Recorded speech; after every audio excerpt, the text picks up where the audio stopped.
Hello, my name is Gabriella Rankin, and behind the camera is Garick. We are going out today to interview some local businesses about how COVID has affected not only their workforce, but also the business itself. Let's get started. What is your name? Annie Madonna. Yeah, my name's Philip Giggler. Camden McCord. John Riley. What is your position? I am a server at my Cantoni's. My position is notary slash just clerk. Technically, I'd be a full-time sales associate and an assistant manager at another store. Owner. How long have you been working here? I've been working here since the middle of April, so I kind of started during all of this COVID stuff. I haven't really gotten a good chance to see what it's like before that. Since January of, what year are we in? 2021. Over a year, almost 2 years. 2 years and like 4 months. Yeah, literally like a couple weeks before COVID started. 2 years. How many employees are there currently? Nate, I don't really know. I'm gonna just guesstimate like 10 that are here frequently, a few shifts a week maybe. Currently, we are down to 1, 2, 3, 4, including the manager.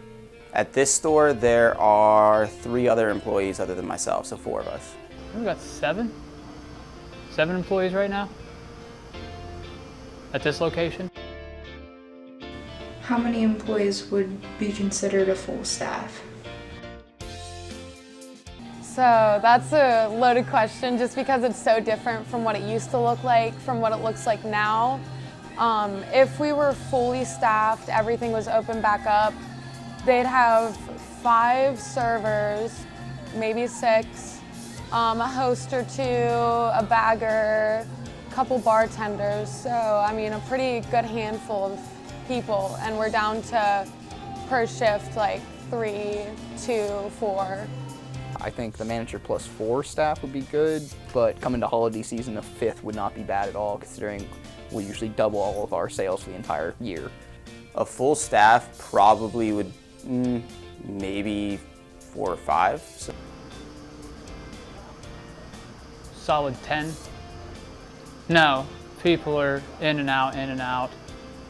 Downtown location, I think we have 9 down there right now, and we should have, for a full staff, about 16. Why do you think people don't want to apply? I think people are just starting to realize that they don't have to do jobs like this because it's a great job. You get money. I mean, obviously it's good paying.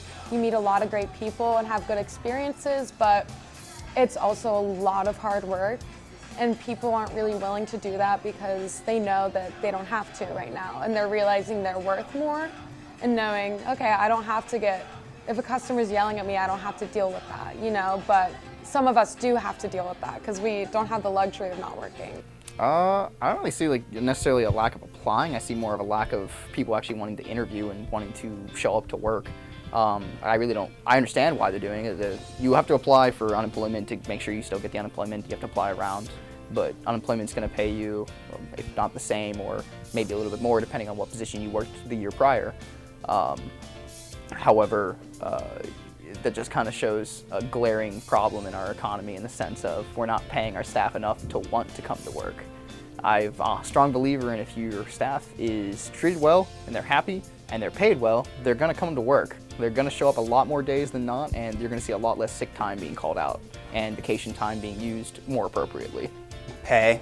I mean, once COVID started, people were getting paid on unemployment more to stay at home than they were to like go into a physical place and actually like do some labor or work or whatever. So who wants to do a crappy job to get paid crappy money?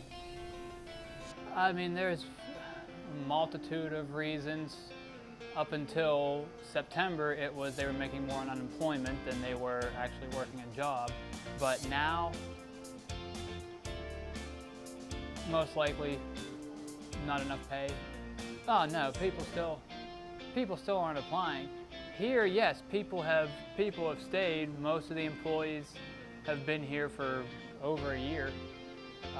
Downtown is a whole different story. We go through employees at least every month. They'll stay for a day or two, they'll stay for a week. They won't show up at all after the interview. How has COVID affected this business? It's really damaged the business just with like the worker shortage. We have a hard time getting in certain supplies. Like they showed a list of stuff that we can't get in sometimes, and I'm like, wow, that's crazy. That really puts a damper on business, not being able to serve food.